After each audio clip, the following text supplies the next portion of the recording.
Assalamualaikum warahmatullahi wabarakatuh. Selamat datang di channel Efek Jurnal Target. Baik rekan-rekan semua, pada video ini pembahasan outlook untuk 1 minggu ke depan ya, dimulai nanti tanggal 17 sampai dengan tanggal 21 Maret 2025. Sebelum masuk ke teknikal, kalau dari saya rekomendasi broker ada EBS, dua jenis akun, Zen dan standar ya. Kelebihan daripada EBS ini yang pertama, baik deposit ataupun withdraw itu cepat banget, hitungan menit dari eksekusi market. Misalkan volatility-nya tinggi, itu kita masih tetap bisa entry ataupun exit di market itu dengan cepat ya.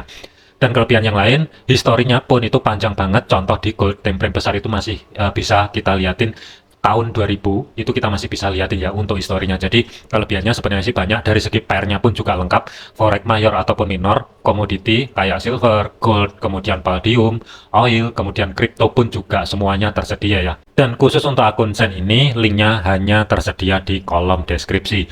Tanpa link tersebut, akun Zen tidak akan bisa diakses ya, dan resikonya pun dengan menggunakan akun Zen ini tentunya lebih minim, apalagi untuk menguji strategi. Dan misalkan untuk rekan-rekan yang modalnya belum mumpuni di akun standar ya, usahakan jangan dipaksa terlebih dahulu ya. Ingat, utamakan konsep money management dengan baik dan benar terlebih dahulu. Dari segi fundamental yang akan menjadi fokus untuk minggu depan ini, hari Senin itu ada retail sales, diperkirakan itu juga ada peningkatan ya. Dari data yang sebelumnya minus, diperkirakan 0,5 dan 0,7. Jadi kalau misalkan sesuai daripada perkiraan atau misalkan di atas daripada perkiraan, tentunya ini bisa ngedorong untuk indeks dolar kedorong ke atas kembali atau menguat dari segi time frame jangka pendeknya. Dan kemungkinan gold ada peluang dia akan terkoreksi terlebih dahulu sebelum naik kembali ya. Dan hari Rabunya Jepang akan rilis suku bunga diperkirakan tetap. Kemudian indeks harga konsumen dari zona euro itu juga akan dirilis. Kamis ini yang padat ya, suku bunga dari Amerika itu juga akan dirilis, diperkirakan tidak ada pemangkasan. Misalkan surprise untuk FOMC nanti ya, mendadak ternyata dipangkas sebesar 25 basis point, kemungkinan market ini bisa aja kalang kabut ya, dan indeks dolar bisa lanjut melemah dari jangka pendeknya. Tetapi yang akan menjadi fokus adalah bukan daripada besaran suku bunga yang akan dirilis, cuman sih press conference-nya isinya apa, ini yang akan menjadi triggernya, apakah hawkish atau dovish, nanti kita akan cek lebih lanjut. Di siangnya suku bunga dari Swiss itu juga akan dirilis, kemudian untuk malamnya rilis juga suku bunga dari Inggris ya. Jadi untuk hari Kamis ini padat banget yang berkaitan dengan data-data di kalender ekonomi ini ya, terutama di suku bunganya itu rata-rata sih hari Kamis ini padat. Jadi waspadai, nanti bisa aja hari Kamis itu volatility sangat tinggi ya. Kemudian dari segi teknikalnya, flashback sedikit, jadi 1 minggu ini tuh sideways, jadi nggak ada tren ya, mengingat untuk level area SRP ini sudah selesai, ada level baru kembali. Kalau misalkan saya tarik dari time frame weekly-nya, kita bahasin dulu.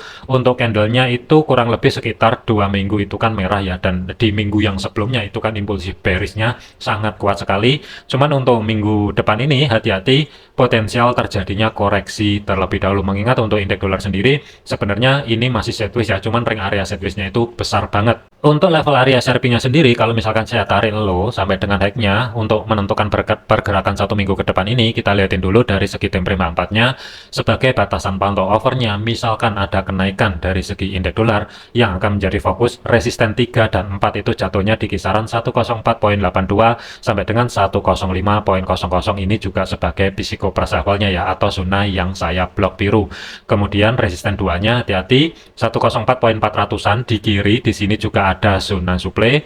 Dan resisten pertama sampai dengan history high di minggu yang sebelumnya, ini yang akan menjadi penentunya apakah untuk indeks dolar minggu depan ini lanjut ke dorong ke atas untuk mengerjakan level area resisten. Sebagai penentunya adalah misalkan daily close-nya mampu tutup di atasnya 104.100, baru ada potensi kemungkinan dia akan mengerjakan level area resisten terlebih dahulu untuk koreksi. Kemudian zona tengah atau sebagai pivot itu sendiri adalah di zona yang saya blok abu-abu di sini dengan level areanya 10377, pivotnya 10366, dan batas bawah pivot 103.55. Batasan pantau over untuk 1 minggu ke depan ini memang ada support 3 dan support 4 yang jatuhnya di kisaran zona yang saya blok biru di sini ya. Cuman saya nggak antisipasi ke sana dulu.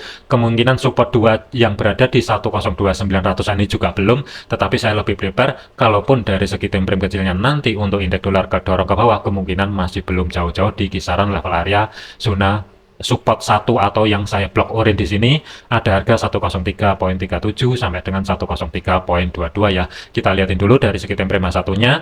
Untuk minggu depan ini open market itu berada di area pivot. Jadi ini agak sedikit gambling untuk penentu bagian bawah.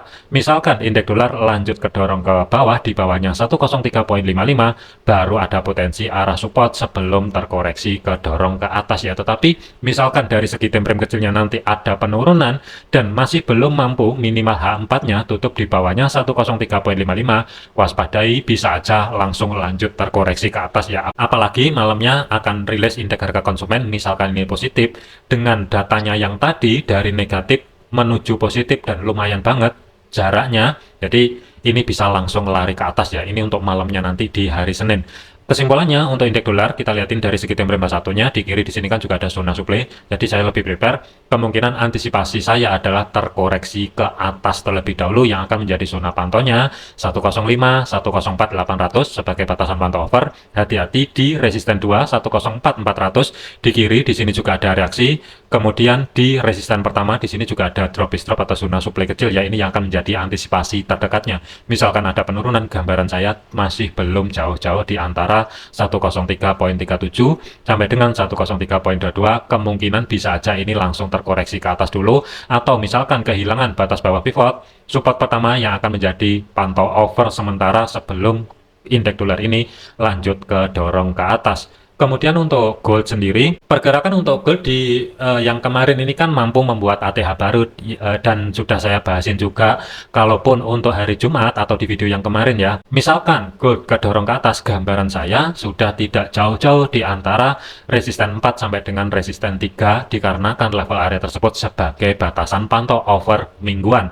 Untuk open market sendiri kurang lebih dimulai dari tanggal 10 dia akan sempat kedorong ke bawah, tetapi 2885 sebagai batas bawah pivot ini kan mampu menahan pergerakan ya. H4-nya pun belum mampu tutup di bawah level area tersebut. Kalau kita zoom ya dari segi time frame 4-nya, misalkan saya ubah ke line chart, kurang lebih batas bawah pivot ini kan body candle-nya masih belum mampu tutup di bawah level area 2885. Kemudian untuk kenaikannya sendiri, ketika dia mencapai level area resisten ini kan juga ada reaksi, atau misalkan ini saya zoom, sebenarnya ini adalah bullish flag dan mampu kedorong ke atas, mengambil level area minor di sini, ada konfirmasi penerusan harga dan lanjut ke dorong ke atas ya.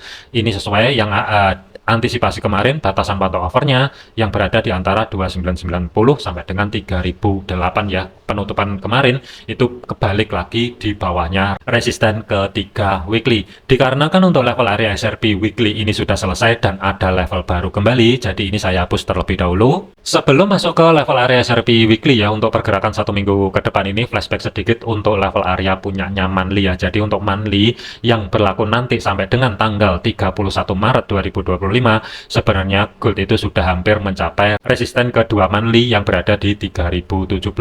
Kemudian batasan pantau over bulan ini itu jatuhnya di 3109 sampai dengan 3155, tetapi saya tidak antisipasi terlebih dahulu ya. Kalaupun ada kenaikan secara ekstrim kembali, kemungkinan sih dia akan berhenti terlebih dahulu di antara 3017 ya. Nanti akan saya padukan untuk weekly-nya. Kemudian untuk gold sendiri ini kan baru aja membuat ATH baru, dan dari segi kenaikannya dari high-nya tanggal 24 Februari ini kan kurang lebih juga lumayan signifikan ya. Jadi saya lebih antisipasi itu sebenarnya sebelum cari ancang-ancang setup buy kembali, itu saya menunggu koreksinya untuk menekan resiko yang lebih minim ya. Jadi untuk minggu depan ini ada kecenderungan kemungkinan gold sebelum naik kembali ke atas, waspadai potensial terjadi koreksi secara ekstrim terlebih dahulu. Dan identik misalkan di gold biasanya kalau dia sudah mampu membuat ATH baru, tidak lama itu akan ada aksi profit taking terlebih dahulu sebelum para buyer masuk kembali ya. Dan untuk antisipasinya, misalkan terjadi potensi koreksi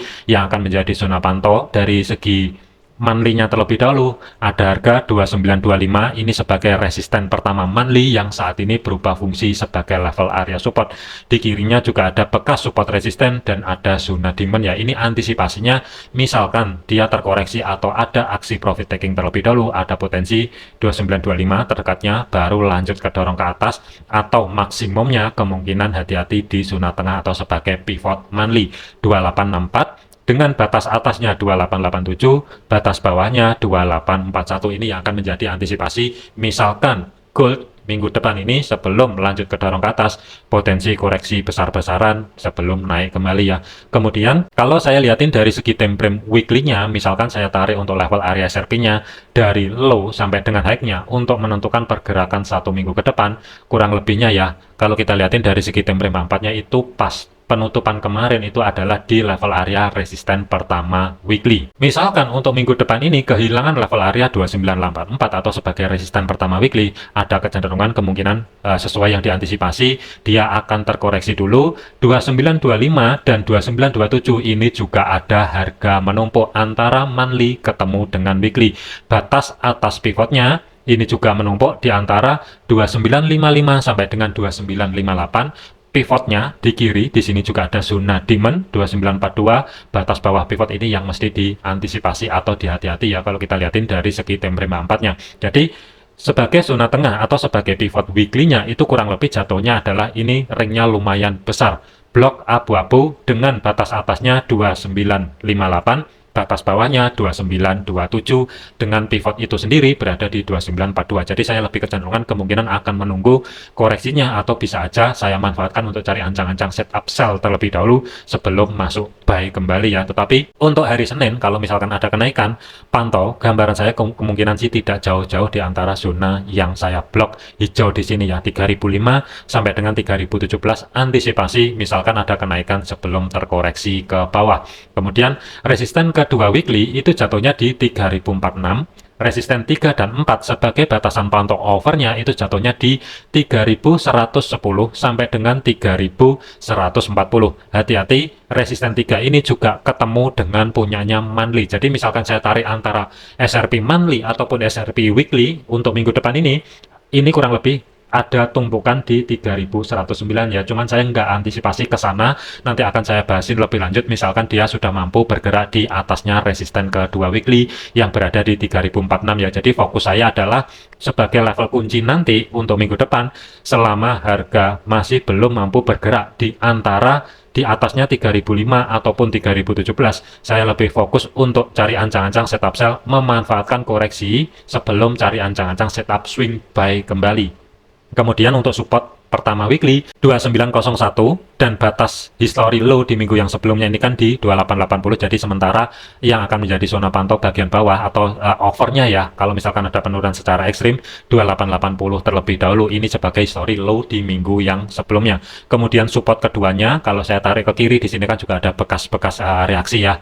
Support 2 itu jatuhnya di 2838 dan batasan pantau overnya support 3 dan support 4 itu jatuhnya di 2776 sampai dengan 2745. Potensi misalkan ekstrim kedorong ke bawah ya tidak menutup kemungkinan, tapi gambaran saya agak berat. Potensi misalkan terjadi aksi profit taking, kurang lebihnya yang akan menjadi targetnya adalah di antara 2901 sampai dengan 2880. Maksimum gambaran saya itu tidak jauh-jauh di antara 2838 sampai dengan 2846. Ini misalkan terjadi aksi profit taking. Tetapi kalau kita lihatin dari segi teknikal ya, dan dipadukan dari segi fundamental yang akan rilis di hari Senin besok ini, ada retail sales-nya diperkirakan kan juga ada positif, misalkan itu sesuai dengan ekspektasinya atau di atas daripada ekspektasinya, ya tidak menutup kemungkinan terkoreksinya agak sedikit dalam ya. Kemudian untuk planningnya, yang pertama kemungkinan saya akan persiapan untuk cari ancang-ancang setup sell terlebih dahulu, memanfaatkan koreksinya sebelum cari ancang-ancang setup buy-nya. Untuk rekan-rekan silahkan nanti cek sendiri ya planning sell-nya, cari di antara 2984. Kemudian kalau dari Asianya atau Eropanya itu nanti ada sedikit kedorong ke atas, sebagai level kunci bagian atas itu berada di 3017 dan hati-hati di area 3005 ya. Selama minimal H4-nya belum mampu tutup di atasnya 3017, saya lebih prefer persiapan untuk cari ancang-ancang setup sell, memanfaatkan koreksinya sebelum nanti di bawah areanya adalah antara 2925 misalkan valid, baru cari ancang-ancang setup buy kembali. Kesimpulannya untuk gold 1 minggu ke depan, sebagai batasan pantau over, misalkan ada kenaikan kembali ya, resisten 3 dan 4 sementara saya skip dulu, tetapi saya lebih prefer maksimumnya berada di 3046 terlebih dahulu. Kemudian 3017 dan 3005, hati-hati di kisaran level area tersebut.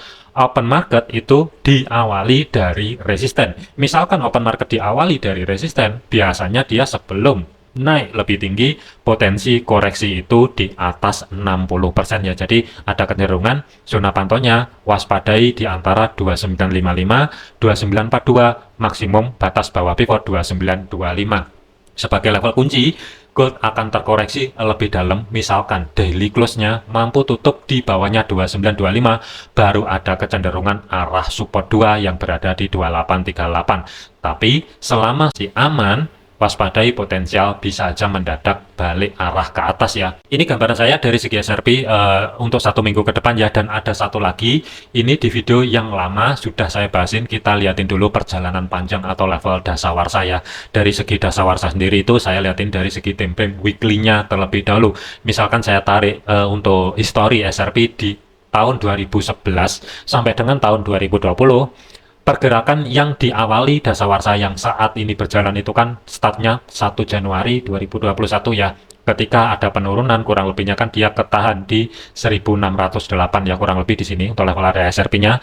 Batas bawah yang ada di sini mampu menahan pergerakan dan harga ini kan kedorong ke atas. Kemudian untuk kenaikannya sendiri, posisi sebenarnya untuk gold sendiri itu dia sudah mencapai area over ya, dimana untuk level area 10 tahunannya resisten 3-nya itu di 2932 atau saat ini sebagai support. Kemudian resisten 4 dasawarsa itu jatuhnya di 3189. Untuk antisipasi tahun ini, misalkan gold lanjut ke dorong ke atas, gambaran saya kemungkinan tidak jauh-jauh, maksimum berada di 3189. Cuman posisi harga saat ini kan baru aja break level area resisten terdekatnya yang berada di 2975. Waspadai masih ada beberapa level area bagian atas kembali 3028, 3061, 3093, 3146, dan terakhir adalah di 3190 ya, atau 89 lah pembulatan. Jadi masih ada 5 resisten bagian atas yang masih belum diambil di dasawarsa yang berlaku sampai dengan nanti tahun 2030 ya. Dan potensi misalkan terjadi koreksi, tetap antisipasi terdekat dari segi time frame besar ya, tidak ada hubungannya dengan time frame kecil. 4 ke bawah nggak kepakai karena ini perjalanan level 10 tahunan. Antisipasi saya misalkan terjadi koreksi secara ekstrim kurang lebih di 2846, karena kemarin ketika dia break di atasnya resisten ketiga, dia akan tetap koreksi ke bawah dan masih belum terkonfirmasi. Nah, biasanya kalau misalkan kejadian kayak gini, dia sudah di retest untuk yang pertama kali, setelah break di area resisten atasnya, potensial akan di retest kembali, itu juga bisa terjadi ya. Jadi tetap waspadai retest yang kedua kalinya untuk koreksi di area 2846. Kalau kita lihatin dari segi SRP weekly dan monthly-nya, area 2846 tadi di level 10 tahunan ya, itu kurang lebihnya kan juga nggak jauh-jauh. Di sini juga ada menumpuk level area weekly dan monthly ya, antara 2838 sampai dengan 2831 ini bertumpuk dengan support kedua weekly bertemu dengan batas bawah pivot monthly. Jadi bisa aja sebelum gold naik lebih tinggi terkoreksi ke bawah terlebih dahulu untuk kedepannya nanti ya, bukan untuk mingguannya. Kemudian sebagai kesimpulannya, untuk gold saya lebih prepare cari ancang-ancang setup sell terlebih dahulu sebelum nanti di area bawah cari ancang-ancang setup buy kembali. Pantau di level-level area SRP penting yang ada di sini dan sesuaikan juga dengan analisa masing-masing ya. Misalkan saya gambar untuk planning sell saya kurang lebih ada 2. Kemungkinan bisa aja hari Senin open market langsung cari ancang-ancang setup sell, itu juga bisa terjadi. Tetapi hati-hati, sebagai batasan untuk zona supply-nya bagian atas itu kurang lebih ada di sini. Jadi saya lebih prepare stop loss kurang lebih sekitar 200-an pip. Jadi agak lebar ya, hati-hati pikirin baik-baik. 200 pip ini misalkan pakai akun standar ya, dan misalkan terlalu memaksa dengan modal yang terbatas, saran saya jangan pakai akun standar terlebih dahulu, convert di akun sen ya, ada di EBS tadi, untuk menekan risiko yang lebih minim, di mana satu lot di akun sen itu sama dengan 0,01 lot di akun standar. Misalkan kita entry-nya 0,25 di akun sen, tentunya risikonya kan 4 kali lebih kecil ya. Ini untuk strategi menekan risiko. Dan dari segi targetnya saya lebih prepare 2955 ini sebagai TP pertama, ruang gerak sekitar 250 pip. Kemudian TP kedua maksimum ini fleksibel, nanti kita lihatin kondisi market seperti apa, cari sendiri di antara 2942 atau di batas bawah pivot, kurang lebihnya maksimum adalah sekitar 550 pip ya. Ini gambaran referensi saya yang pertama. Nanti memanfaatkan koreksinya sebelum cari ancang-ancang setup buy di bawah. Mengingat harga saat ini itu di pucuk, open market minggu depan diawali di resisten.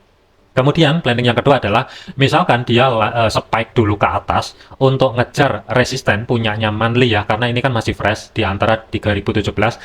Referensi yang kedua ini saya lebih prefer nanti misalkan kedorong ke atas akan saya abaikan dulu setelah terjadi konfirmasi pembalikan arah yang valid. Misalkan dia kembali lagi bergerak di atasnya 3005, tentunya akan saya abaikan meskipun break di 3017. Bodoh amat, akan saya abaikan juga ya, tetapi nanti setelah dia balik turun terkonfirmasi mampu bergerak kembali di bawahnya 3005, baru akan saya manfaatkan untuk cari ancang-ancang setup sell, memanfaatkan koreksinya dengan jarak untuk stop loss itu kurang lebih sekitar 180-an pip, tetapi dari segi targetnya ini lumayan lebar. TP pertama saya lebih prepare batas atas pivot ruang gerak sekitar 460-an pip, kemudian TP kedua maksimum di batas bawah pivot ruang gerak sekitar 700-an pip ya. Ini gambaran saya memanfaatkan koreksi sebelum nanti cari ancang-ancang setup buy. Dan untuk buy sendiri kurang lebihnya nanti akan saya pantau khusus untuk swingnya, misalkan kedorong ke bawah ada atau tidak konfirmasi pembalikan arah di area 2925. Kalau misalkan ada, kemungkinan saya akan masuk di situ. Tetapi kalau misalkan tidak ada dan kehilangan 2925, akan saya cari di antara 3 level area bagian bawah, 2901, 2887, maksimum adalah di 2880. Ini untuk swing buy-nya dengan targetnya di atas level area 3000 ya. Jadikan video ini sebagai referensi, jangan dijadikan sebagai patokan. Segala keputusan risiko menjadi tanggung jawab masing-masing. Jangan overload, jangan overtrade, tetap disiplin. Terima kasih, sampai jumpa di video yang selanjutnya.